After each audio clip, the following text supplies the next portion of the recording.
Yo, how's it going, everybody? It's your boy Poppy Wolf, and welcome back to another episode of My Hero Academia. This episode is titled "Off to Endeavor's Agency." This is episode 102, and honestly, dude, this episode is interesting in the fact that I didn't expect the gang to go off to the Endeavor Agency. Well, I didn't expect Bakugo and Deku to say the least. But it is pretty cool that all three of our heroes are going to the Endeavor Agency. Just when we reacted to the trailer yesterday, that the three heroes are going to be the main focus, I feel like that's what they do when they make the movies, when they try to revolve it around the season. Yes, the movies do use manga content, but I will say this, when they do when they do big stuff like this, or when they do stuff pertaining to like there's something that goes along with the season, they definitely like to make sure that the arc in question is establishing the heroes that they're wanting to use for the movie. And I think this arc is going to somewhat be like that. It's going to establish our three biggest heroes in the My Hero Academia world, being Todoroki, Bakugo, and Deku, of course. And I'm kind of excited because Endeavor, he seems only keen on training his son, which only makes sense. His son is his successor and the person that he is trying to, win over again. But I do like it, the fact that we are seeing what's his name? Oh yeah, Bakugo. We're seeing Bakugo take and Bakugo and Deku both kind of see like they want to cheat, they want to learn from. I feel like okay, let me back this thought up. I like how all three of them are looking for something different in Endeavor. For Shoto, it's to see his dad slowly become a hero that he can be proud of. For Deku, it's to learn from the number one hero, especially the new number one hero, and learn what he needs to do in order to achieve greatness. And then for Bakugo, it's to learn from Endeavor's past and learn from his future, and understand yes, there's a time when you have to be the most powerful hero, you have to be the most powerful whatnot, but sometimes what really counts to be a hero isn't power. You need to inspire, you need to reassure, there's a lot more than just winning all your fights. And I feel like Bakugo can definitely learn a lot from this. Despite his big character growth, there's always room to grow. There's always room to grow. And I really like how we're seeing that storyline, and we're seeing that collide with Hawks' storyline. And Hawks' story is pretty interesting too. Hawks is playing a double agent for the Hero Agency. He's in with the League of Villains, and they got him kind of trying to test his might. You know what I'm saying? They really want to see if he's down with the squad, and he's really trying, but they don't believe him. And the person he's talking to is Dabi from the Scars, and Dabi's like, bro, I can't trust this guy. Like, you look like a snitch even though you're a chicken. And it's just like, ah, shit, I gotta do something that's gonna prove their point. So it somewhat seems like he kills Best Genius. I don't think he actually did. I mean, if he's working with the Hero Agency, I'm pretty sure they're gonna fake Best Genius's death, but we'll see. I don't think he actually killed him. I feel like Hawks is more spy than hero, but that's just me. Hawks is dope too. Also, I just love Hawks' whole aesthetic. He really don't give a fuck. He's chilling. He's big chilling, actually. I don't know. I think Hawks is such a cool character. That's just personally me. We do definitely see him have a run-in with the other storyline being Endeavor and the three students. And it's pretty cool how we see this season feels like it's a mirror season of season 2. I don't know why I say that, but it just feels like it, especially since season 2, I believe, was the Hero Agency, especially the latter half with Stain and stuff. Like, this very much feels like that as well.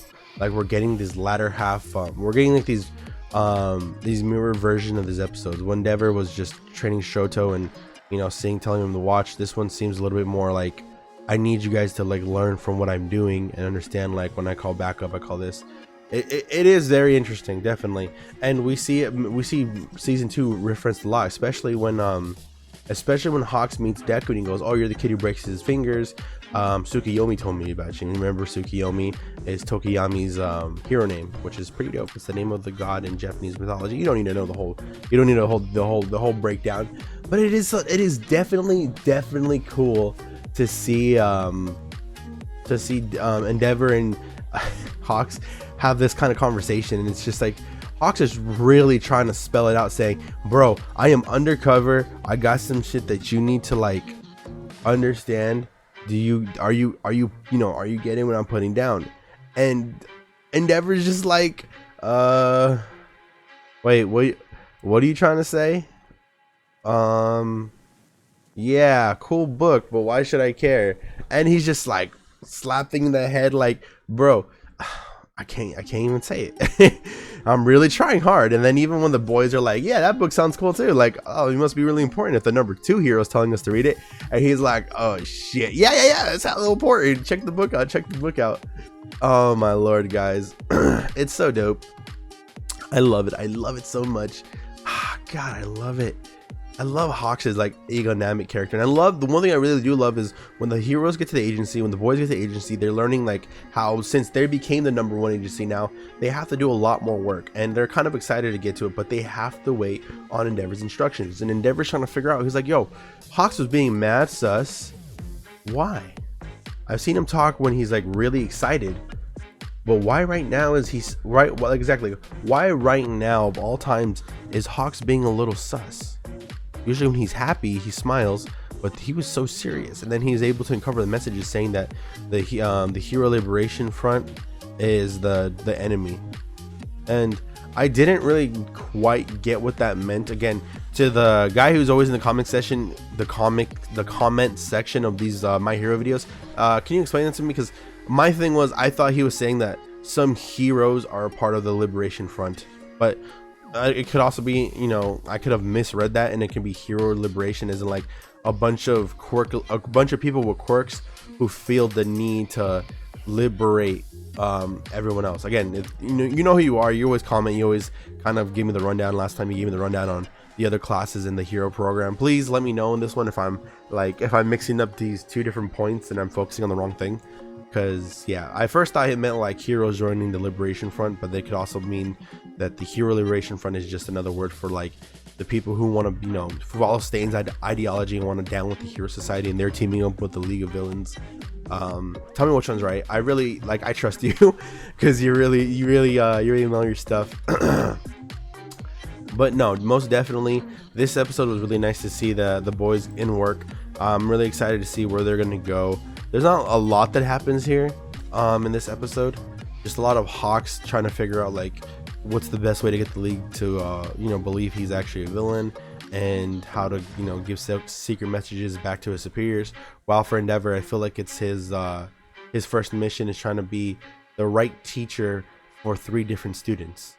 And I think that's the toughest thing we're going to see with Endeavor, and it's probably going to be the most vulnerable we've ever seen, because at least for Bakugo and Deku, they're more used to All Might, who is naturally more vulnerable and naturally more caring and understanding, while with Shoto, he's already used to his dad. So I'm gonna be interested to see how these 3 boys learn. The new opening, by the way, isn't too bad. I like it, but I don't love it as much as the past openings. I think Polaris is probably the best opening we've had since Odd Future. And of course, no, I think a lot of the other openings have been slaps, but I think I don't know. I feel like Polaris was the best. Everything after that has kind of been letting me down just a tad bit, but that's just my own personal opinion. But I do like the opening that we see in it. We see the heroes fighting what seems like a big war. We might see the villains finally make their move. So again, excited for what's going to happen. But anyways, guys, this is your sadistic spiritual guide, Poppy Wolf, telling you guys I will catch you on the next one, and I promise I won't bite too hard. All right, guys, peace out, peace and love.